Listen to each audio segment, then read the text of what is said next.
৬২ বছর বয়সী ডেডি মুলিয়াদি প্রায় ২৭ বছর ধরে কাজ করছেন ইন্দোনেশিয়ার রাজধানী জাকার্তার একটি পোশাক কারখানায়।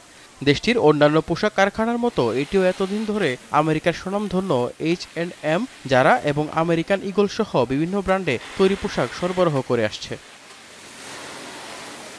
কিন্তু ৩ দশকের মধ্যে ডেডি এখন সবচেয়ে কঠিন সময়ের মুখোমুখি। ট্রাম্পের শুল্কারোপে ধাক্কা খেয়েছে তার মতো রপ্তানি নির্ভর কারখানাগুলো।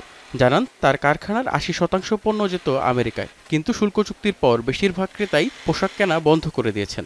Tentunya ini kebijakan memang yang di luar perkiraan ya sebelumnya. Karena ini kan juga dengan adanya perang tarif ini tentunya prediksi kita jadi meleset. ইন্দোনেশিয়ার পরিসংখ্যান ব্যুরোর তথ্য মতে দেশটির গার্মেন্টস ও টেক্সটাইল শিল্পের সবচেয়ে বড় বাজার যুক্তরাষ্ট্র। ২০২৪ সালে দেশটির তৈরি পোশাক শিল্পের ৫১% রপ্তানি হয়েছে যুক্তরাষ্ট্রে। জুলাইয়ে দক্ষিণ পূর্ব এশিয়ার সবচেয়ে বড় অর্থনীতির দেশ ইন্দোনেশিয়ার পণ্যের উপর ১৯% সম্পূরক শুল্ক আরোপ করে ট্রাম্প প্রশাসন।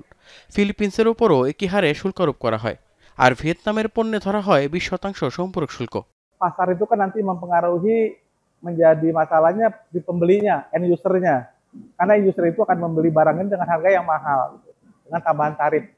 Nah, dengan tambahan tarif mahal ini tentunya harga mahal pembeli mungkin bisa menurun karena inflasi ya di Amerika jadi inflasi tinggi.